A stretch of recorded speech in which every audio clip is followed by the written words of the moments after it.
Hi friends, good morning ಎಲ್ರಿಗೂ. ಇದು Saturday ಲಾಗು. ನಾನಿವಾಗ ಬೆಳಿಗ್ಗೆದೆಲ್ಲ ಒಂದು ಕೆಲಸ ಎಲ್ಲ ಮುಗ್ದೋಯ್ತು. ಟಿಫನ್ ಎಲ್ಲ ಮಾಡಿ ಮಕ್ಕಳಿಗೆ ಸ್ಕೂಲಿಗೆ ಕಳಿಸಿದ್ದೀನಿ. ಇವಾಗ ನನ್ನದು ಸ್ನಾನ ಎಲ್ಲ ಆಗಿ ಪೂಜೆ ಆಗೋಯ್ತು. ಪೂಜೆ ಮಾಡಿ ಇವಾಗ ನಾನು ಆಂಜನೇಯ ಟೆಂಪಲಿಗೆ ಹೋಗೋಣ ಅಂತ ರೆಡಿಯಾಗಿದ್ದೀನಿ. ಆಂಜನೇಯ ಟೆಂಪಲಿಗೆ ಹೋಗಬೇಕು, ಸುಮಾರು ದಿವಸ ಆಗಿದೆ. ಮುಂಚೆ ಪ್ರತಿ ಸ್ಯಾಟರ್ಡೆ ಹೋಗ್ತಾ ಇದ್ವಿ. ಇವಾಗ ಸ್ವಲ್ಪ ದಿವಸದಿಂದ ಹೋಗೋಕ್ಕಾಗಿಲ್ಲ. ಅದಕ್ಕೆ ಇವತ್ತು ಬೆಳಿಗ್ಗೆನೇ ಸ್ನಾನ ಮಾಡಿ ಟೆಂಪಲಿಗೆ ಹೋಗೋಣ ಅಂತ ರೆಡಿಯಾಗಿದ್ದೀನಿ. ನಿಮಗೂ ತೋರಿಸ್ತೀನಿ ನಾನು ಆಂಜನೇಯ ಟೆಂಪಲ್ ಹೇಗಿದೆ ಅಂತ. ತುಂಬ ಚೆನ್ನಾಗಿದೆ ಟೆಂಪಲ್ಲು.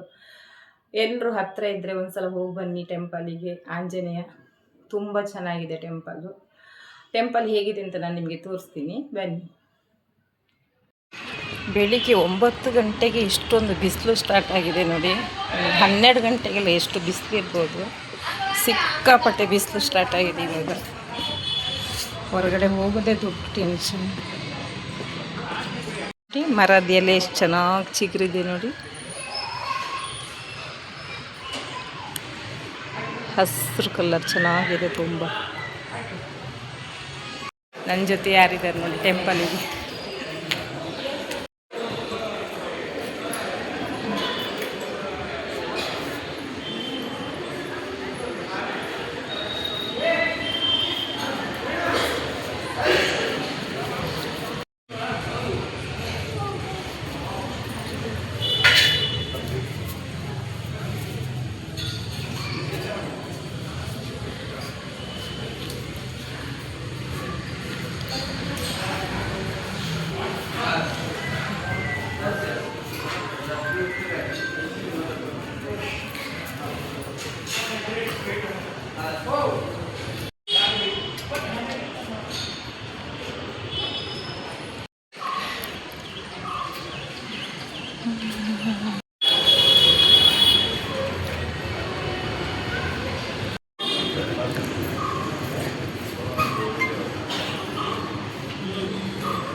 ಪ್ರಸಾದ ತಿಂತಾ ಇದ್ದಾರೆ.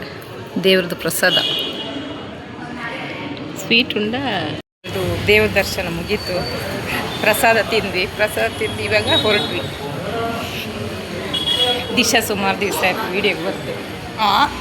ಇಲ್ಲ, ನೀನು ಡೈಲಿ ಬರ್ತಿದ್ದೆ ತಾನೆ ಮುಂಚೆ, ಜಾಸ್ತಿ. ಇವಾಗ ಕಮ್ಮಿ ಬರ್ತಾ ಇದೆಯಲ್ಲ, ಅದಕ್ಕೆ ಹೇಳಿ. ಇನ್ನೊಂದು ಸ್ವಲ್ಪ ದಿವಸ ಮತ್ತೆ ಸಿಗ್ತಾರೆ ಎಲ್ಲ ಫ್ರೀಯಾಗಿ. ನೀನಿನ್ನು ಯಾಕೆ ಎಷ್ಟು ಟೆಂಪಲಿಗೆ ಹೋಗಿ ಬಂದೆ. ಟೆಂಪಲಿಗೆ ಹೋಗಿ ಬರ್ತಾನೆ ನಾನು ತರಕಾರಿ ತಗೊಬಂದೆ ನೋಡಿ. ತರಕಾರಿ ತುಂಬ ಬಿಸಿಲಿದೆ, ಸಿಕ್ಕಾಪಟ್ಟೆ ಬಿಸಿಲಲ್ಲಿ ಹೋಗಿ ಬರೋದೇ ದೊಡ್ಡ ಹಿಂಸೆ. ಆದರೂ ಏನು ಅಂತಾರೆ, ಟೆಂಪಲಿಗೆ ಹೋಗಿ ತುಂಬ ಖುಷಿ ಆಯಿತು. ಬೆಳಿಗ್ಗೆನೇ ಮನಸ್ಸಲ್ಲಿ ಬಂತು ಟೆಂಪಲಿಗೆ ಹೋಗಿ ಬರಬೇಕು. ಮನೆಯಲ್ಲಿ ಏನು ಕೆಲಸ ಮಾಡಿದೆ, ಡೈರೆಕ್ಟ್ ಟೆಂಪಲಿಗೆ ಹೋಗಿ ಬಂದೆ. ಇನ್ನು ನನ್ನ ಕೆಲಸ ಸ್ಟಾರ್ಟ್. ಇವಾಗ ದಾಲ್ ಸಾರು ರೆಡಿ ಮಾಡ್ತಾಯಿದ್ದೀನಿ. ಇದಕ್ಕೆ ಬೇಳೆ ಹಾಕಿದ್ದೀನಿ, ಅರಿಶಿನ ಪುಡಿ ಹಾಕಿದ್ದೀನಿ. ದಾಲ್ ಸಾರು ಬೇಯುವಾಗ ಚೂರು ಎಣ್ಣೆ ಹಾಕಬೇಕು. ಎಣ್ಣೆ ಹಾಕ್ಕೊಂಡೆ ಇವಾಗ ಇದರಲ್ಲಿ 3 ಟೊಮೊಟೊ, ಆಮೇಲೆ ಒಂದು ಈರುಳ್ಳಿ ಕಟ್ ಮಾಡ್ಕೊಂಡಿದ್ದೀನಿ. ಇದನ್ನು ಇವಾಗ ಹಾಕ್ತೀನಿ. ಇವಾಗ ಇದು ಒಂದು 3 ವಿಷಲ್ ಬರ್ಸಿದ್ರೆ ಸಾಕು. ಈ ಕಡೆ ಬೇಳೆ ಸಾರು ರೆಡಿ ಆಗಲಿ, ಇನ್ನೊಂದು ಕಡೆ ನಾನು ಬೀನ್ಸ್ ಪಲ್ಯಕ್ಕೆ ರೆಡಿ ಮಾಡ್ತೀನಿ. ಇವಾಗ ಬೀನ್ಸ್ ಕಟ್ ಮಾಡ್ತೀನಿ. ದಾಲ್ ಸಾರಾಗೋ ಮುಂಚೆ ಈ ಕಡೆ ಬೀನ್ಸ್ ಪಲ್ಯ ಆಗುತ್ತೆ. ಬೀನ್ಸ್ ಪಲ್ಯ ತುಂಬ ಟೈಮ್ ತಗೊಳ್ಳಲ್ಲ, ಬೇಗ ಆಗುತ್ತೆ. ಫಸ್ಟ್ ಕ್ಲೀನ್ ಮಾಡ್ಕೋಬೇಕು. ಬೀನ್ಸ್ ಕಟ್ ಮಾಡಿದ್ದೀನಿ. ಇವಾಗ ಬೀನ್ಸ್ ಪಲ್ಯ ಮಾಡ್ತೀನಿ. ಸ್ವಲ್ಪ ಸಾಸಿವೆ, ಸ್ವಲ್ಪ ಕಡಲೆಬೇಳೆ,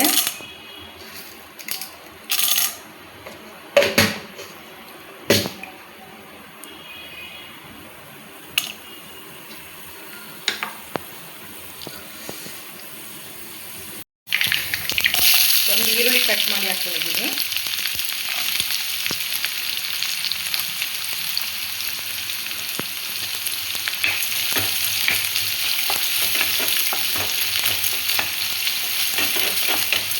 ಈರುಳ್ಳಿ ಸ್ವಲ್ಪ ಕಂದು ಬಣ್ಣ ಬರಬೇಕು.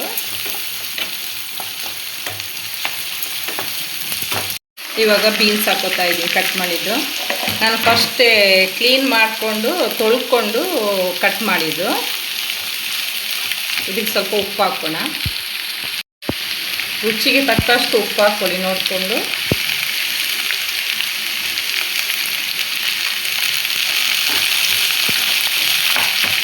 ಇದಕ್ಕೆ ಸ್ವಲ್ಪ ಅರಿಶಿನ ಪುಡಿ,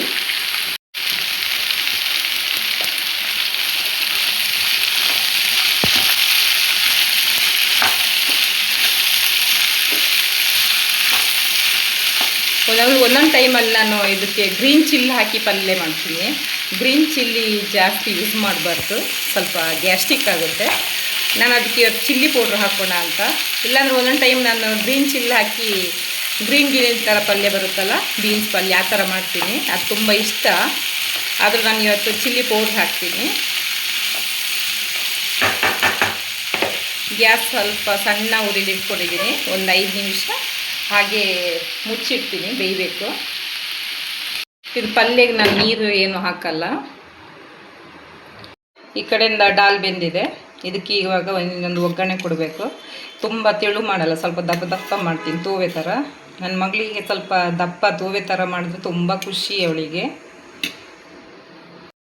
ಯಾಕಂದರೆ ಮಕ್ಕಳು ಸ್ಕೂಲಿಂದ ಬರೋ ಟೈಮಲ್ಲಿ ಅಡುಗೆ ರೆಡಿ ಆದರೆ ಮಕ್ಕಳಿಗೆ ಖುಷಿ ಆಗುತ್ತೆ. ಈ ಕಡೆ ಬೀನ್ಸ್ ಪಲ್ಯ ರೆಡಿ ಆಗ್ತಾ ಇದೆ. ಇನ್ನೊಂದು ಚೂರು ಬೇಯಬೇಕು. ನಾನು ಬೀನ್ಸನ್ನು ತುಂಬ ಬೇಯಿಸಲ್ಲ, 50-50. ಯಾಕಂದರೆ ಬೀನ್ಸು ತುಂಬ ಬೆಂದರೆ ಚೆನ್ನಾಗಾಗಲ್ಲ. ಸ್ವಲ್ಪ ಲೈಟಾಗಿ ಹಸಿ ಇತ್ತು ಅಂದರೆ ಇನ್ನೂ ತುಂಬ ಚೆನ್ನಾಗಾಗುತ್ತೆ. ನಾನು ಯಾವತ್ತೂ ಪಲ್ಯನ ಹಾಗೆ ಮಾಡೋದು. ಯಾಕಂದರೆ ನಮ್ಮ ಮನೇಲಿ ಪಲ್ಯ ಮಕ್ಕಳೆಲ್ಲ ತಿನ್ನಲ್ಲ. ಬೀನ್ಸ್ ಜಾಸ್ತಿ ಪಲ್ಯ ಖಾಲಿ ಮಾಡೋದು ನಾನು ಒಬ್ಬಳೇ. ಇಡೀ ದಿವಸ ಬೀನ್ಸ್ ಪಲ್ಯನೇ ಹಾಗೆ ಹಾಕ್ಕೊಂಡು ತಿಂತೀನಿ. ನಂಗೆ ತುಂಬ ಇಷ್ಟ ಬೀನ್ಸು. ಇದಕ್ಕೆ ಇವಾಗ ಸ್ವಲ್ಪ ಚಿಲ್ಲಿ ಪೌಡ್ರ್ ಹಾಕ್ತೀನಿ. ಖಾರ ಎಷ್ಟು ಬೇಕು ಅಂತ ನೋಡ್ಕೊಂಡು ಹಾಕ್ಕೊಳ್ಳಿ. 1 ಸ್ಪೂನು ಒಂಚೂರು ಹಾಕ್ತೀನಿ ಅಷ್ಟೇ, ಸಾಕು, ತುಂಬ ಖಾರ ಬೇಡ. ಇವಾಗ ಬಿಸಿಲು ಟೈಮಿಗೆ ತುಂಬ ಖಾರ ತಿನ್ನಬಾರ್ದು, ಹೆಲ್ತಿಗೆ ಒಳ್ಳೆಯದಲ್ಲ.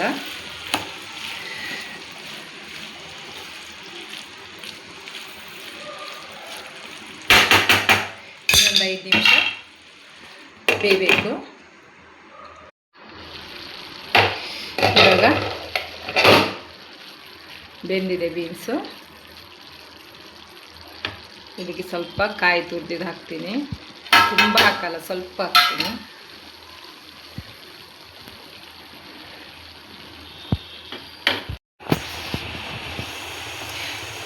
ದಾಲ್ ಸಾರು ರೆಡಿ ಆಯಿತು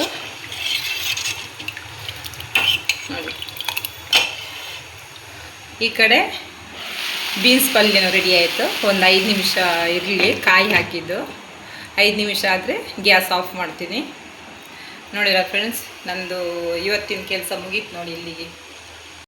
ನೋಡಿದ್ರಲ್ಲ ಫ್ರೆಂಡ್ಸ್, ನಾನು ಟೆಂಪಲಿಗೆ ಹೋಗಿ ಬಂದು 1 ಅವರಲ್ಲಿ ಅಡುಗೆ ಮಾಡಿದೆ. ದಾಲ್ ಸಾರು ಮಾಡಿದೆ, ಬೀನ್ಸ್ ಪಲ್ಯ ಮಾಡಿದೆ, ರೈಸ್ ಆಯಿತು. ನಂದು ಕೆಲಸ ಇಲ್ಲಿಗೆ ಮುಗೀತು. ಇನ್ನು ಮಕ್ಕಳು ಬಂದು ಊಟ ಕೊಟ್ಟರೆ ಆಯಿತು, ನಾನು ಊಟ ಮಾಡಿದ್ರೆ ಆಯಿತು. ಈ ಸ್ಯಾಟರ್ಡೇದು ವ್ಲಾಗ್ ನಿಮಗೆ ಇಷ್ಟ ಆಯಿತು ಅಂದರೆ ಲೈಕ್ ಮಾಡಿ, ಶೇರ್ ಮಾಡಿ, ಕಮೆಂಟ್ ಮಾಡಿ, ಸಬ್ಸ್ಕ್ರೈಬ್ ಮಾಡಿ. Thank you.